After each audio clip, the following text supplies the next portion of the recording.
Okay, तो SS. Rajamouli की अगली मूवी का टाइटल अनाउंसमेंट आ चुका है जिसका नाम है वाराणसी।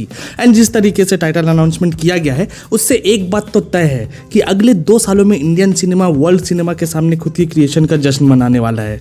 2026 में रामायण झंडे गाड़ेगा और 2027 में वाराणसी ग्लोबल बॉक्स ऑफिस में धूम मचाएगा। क्योंकि भाई देखो, एक बात जो मुझे समझ आई है वो ये है कि VFX और CGI को अच्छा कर लेने से हमारी मूवीज बड़ी नहीं बनेगी। हमें अपने इतिहास को, अपने कल्चर को इसका पार्ट बनाना पड़ेगा।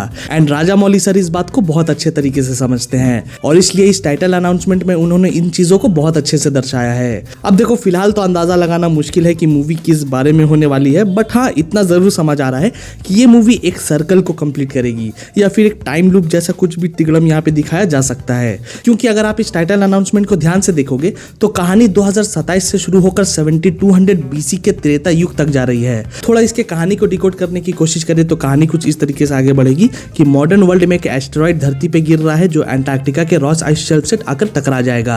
अब मुझे नहीं पता कि राजमौली सर ने ये सब प्लान किया था या फिर नहीं, बट ऐसा स्पेकुलेट किया गया है कि 2027 में एक एस्टेरॉइड धरती के करीब से गुजरेगा।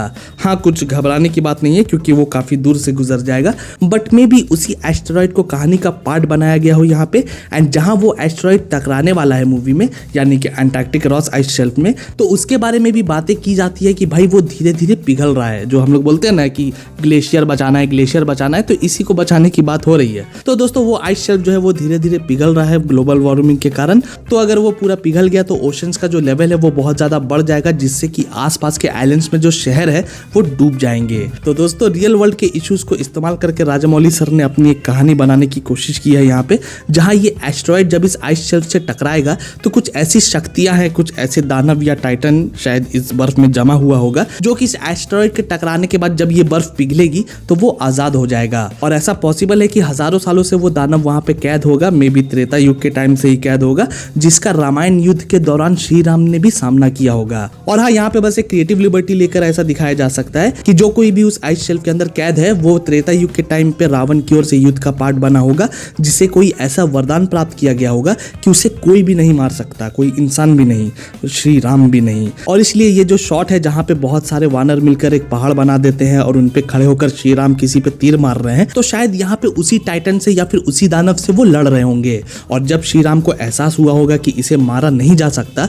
तो उन्होंने उसे ये ब्लू लाइट वाली तीर से बहुत दूर फेंक दिया होगा, जिससे कि वो इस अंटार्कटिक आइस शेल्फ में जा गिरा और उसमें ही कैद हो गया। लेकिन अब फाइनली जब इतने सालों के बाद 2027 में ये एस्टेरॉइड धरती से टकराएगा तो ये सारी बर्फ पिघल जाएगी और वो दानव फाइनली आजाद हो जाएगा।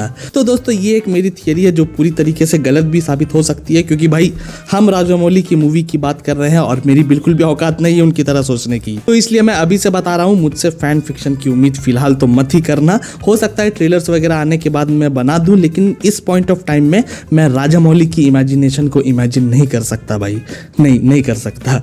तो खैर, इसके अलावा टीजर में और भी बहुत सारे शॉट्स हैं, जैसे कि इस रॉस आइस शेल्फ में कुछ इंसान दिख जाएंगे आपको जो शायद कुछ ढूंढ रहे हैं यहाँ पे, लेकिन उनको नहीं पता कि असली माल इसके ऊपर नहीं बल्कि इसके नीचे है, जो फिलहाल तो एक बोट जैसी दिख रही है, बट आई एम श्योर यहाँ और भी कुछ होगा। फिर अफ्रीका के जंगल का एक शॉट दिखाया जाता है जहाँ वाइल्ड लाइफ हमें देखने को मिल रहा है और उसके पीछे एक इंसान पैराग्लाइडर से नीचे उतर रहा है। फिर वहीं का एक रात वाला शॉट जहाँ एक बंदर इन क्रोकोडाइल से खुद को बचाने की कोशिश कर रहा है। एंड फिर वाराणसी के उगर भट्टी के दर्शन कराए जाते हैं, जो कि अगेन एक फिक्शनल केव है, उन्होंने खुद से बनाया है। तो यहाँ पे एक साधु कुछ तपस्या वगैरह कर रहा है माता रानी को खुश करने के लिए, और ऊपर से एक औरत नीचे गिर रही है जो प्रोबेबली प्रियंका चोपड़ा ही होंगी। और उसके बाद सीधा हमें रामायण के युद्ध वाला सीन दिखाया जाता है, जो कि भाई गूज़बम्प्स देता है। मतलब कि भाई कितनी ब्यूटीफुली, कितने एस्थेटिकली यहाँ पे सब कुछ दिखाया गया है। हनुमान जी का बहुत बड़ा विशाल रूप और उनकी पूंछ पर दौड़ता हुआ एक रथ। भाई मेरा मुंह तो वहीं पे खुला का खुला रह गया था। फिर ये श्री राम वाली बात तो हमने कर ही ली है, बट हाँ, उनके तीर से ये जो ब्लू लाइट निकल रही थी, वही वाली ब्लू लाइट इस मणिकर्णिका घाट से ऊपर की तरफ जा रही है। तो यार क्या ये जो एनर्जी है वो श्री राम के तीर से ही निकल रही है? मेरा मतलब हो सकता है कि वो तीर इस घाट में ही जा गिरा हो त्रेता युग के टाइम पे, एंड अब करंट टाइमलाइन में वो फिर से एक्टिव हो चुका है। आई डोंट नो मैं सही हूँ या नहीं, बट मैं इसी तरीके से सोच रहा हूँ। तो खैर, अब फाइनल शॉट की बात करते हैं। तो आखिर में महेश बाबू वाला ये शॉट दिखाया जाता है जहां वो नंदी की सवारी कर रहे हैं। अब ये कौन सा एरा है वो बताया तो नहीं गया यहाँ पे, लेकिन कोई पुराना वक्त ही होगा। और भाई इस सीन के बारे में मैं थोड़ा सा और बात करना चाहता हूँ, इसको और अच्छे से समझना चाहता हूँ, तो अगली वीडियो में इसको डिकोड करने की कोशिश करेंगे। लेकिन फिलहाल ये जो टाइटल अनाउंसमेंट टीजर था ये मेरे को काफी पसंद आया। दिखाया बहुत ज़्यादा एस्थेटिक लगा।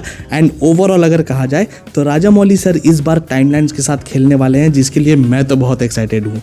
बाकी आपकी इस बारे में क्या राय है ये मुझे कमेंट्स में ज़रूर बताना। और अगर आपको ये वीडियो पसंद आई हो तो जाने से पहले वीडियो को लाइक और चैनल को सब्सक्राइब भी ज़रूर कर देना। तो चलो अब मिलते हैं अगली वीडियो में, तब तक के लिए गुड बाय, टेक केयर।